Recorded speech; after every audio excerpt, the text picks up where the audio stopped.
This is Kiwi. We are working on teaching her to respond in a positive fashion to the remote feeder. I have a button there. The treats will dispense on top of the crate into the crate. I want to see what she does if I push the button. But sometimes puppies get scared of the noise of the remote feeder, so I'm going to start her away from it. If she runs right to it, she's going to get the treats by herself. If she is a little worried or concerned about the noise, I'm going to play the noise, treats will dispense, and then I'm going to run there with her in that sequence, okay? So here we go. Noise happens. She's not running there, so I'm like, oh, let's go see what's going on over there. What's going on over there? I'm going to drop a couple extra treats, because I've also realized that the remote feeder right now maybe wasn't set at a good size for the treats. So I'm going to modify it pretty quick. Try to get it back on. And then we're going to walk away and try again. This feeder is pretty easy to use. I was joking with a client yesterday that you can, there you go, line that up and then it's good to go. Okay, so if your puppy doesn't run right over there to investigate the sound or worries about it, that's fine. I don't want to do this the first time with them right next to me. So here we go, we're gonna do it again. Oh, that time she got curious and went right to the crate. That's amazing. We want that to happen. I'm gonna follow through and just get the other treats out of my hand.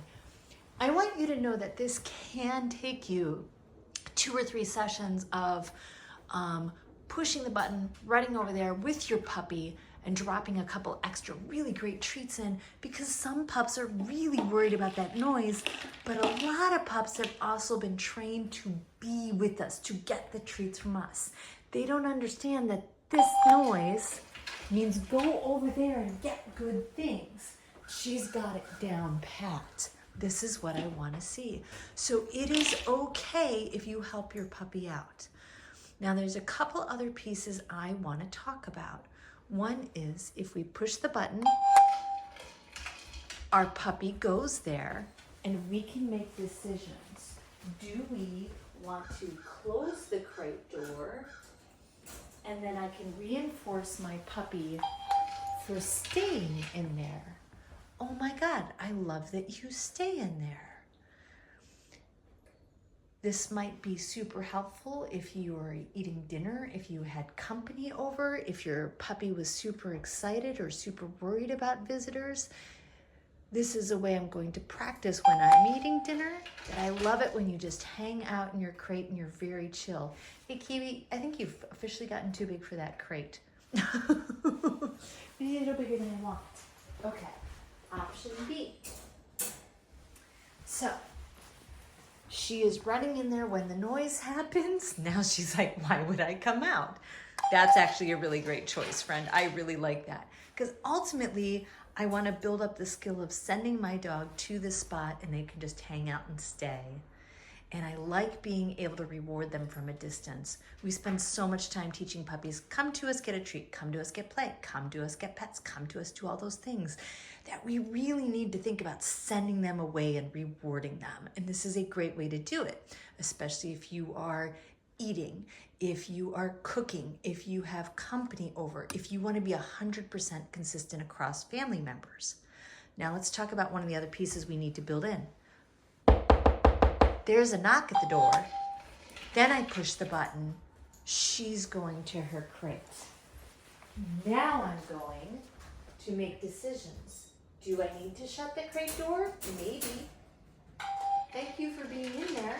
And then I'm going to open the door. Hello, guests. Would you like to come in?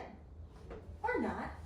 But I'm going to practice before I actually have visitors. That was really good. Thank you for not jumping on anybody or barking or going crazy. Now remember, with your puppy, you might have to spend more time teaching this. Kiwi is a really good, easy pup to work with, and I truly appreciate that. I will tell you, Kiwi also likes to scream bark at me at dinner time.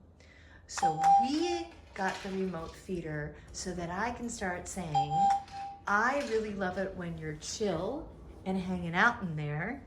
And occasionally it gets stuck. There was a bigger treat, and so I'm gonna come over and help her out. That's not her fault. That particular remote feeder has a tray that if your puppy wasn't going to beat on the feeder, you could leave it sitting on the floor, and it will dispense the treats into the tray. All of the feeders I've tried seem to get a little stuck at some point in time. I'm also going to say it might be out of treats. That might be another reason it didn't dispense as well as it has previously. But I am a huge fan of the remote feeder. Sometimes you have to help them understand, though, that this beep means great things over here by going with them and making sure that great things are happening. Oh yeah, the remote feeder's out, so they're not coming out anymore. I didn't load enough treats in there. So don't worry if it takes a ton of time, but those are the steps. Push button, run there, help your puppy see that amazing things happened. Get your puppy away from the feeding station again, push the button, run to the puppy and make sure they see that good things happen. Then we're gonna build up the stay component, or adding the knocking at the door, or you being able to sit down and have dinner, and your puppy doing phenomenally with all of those different pieces. It really is. It's empty. There's nothing dispensed that time. It is empty, empty. And so if it is empty, you just kind of have to pay attention because you don't want to lose the saliency. If the treat dispenser is empty and you push the button, excuse me, grab a couple treats, run over there, drop them in there. You're so good. It's all done. It's all done. That's a good girl.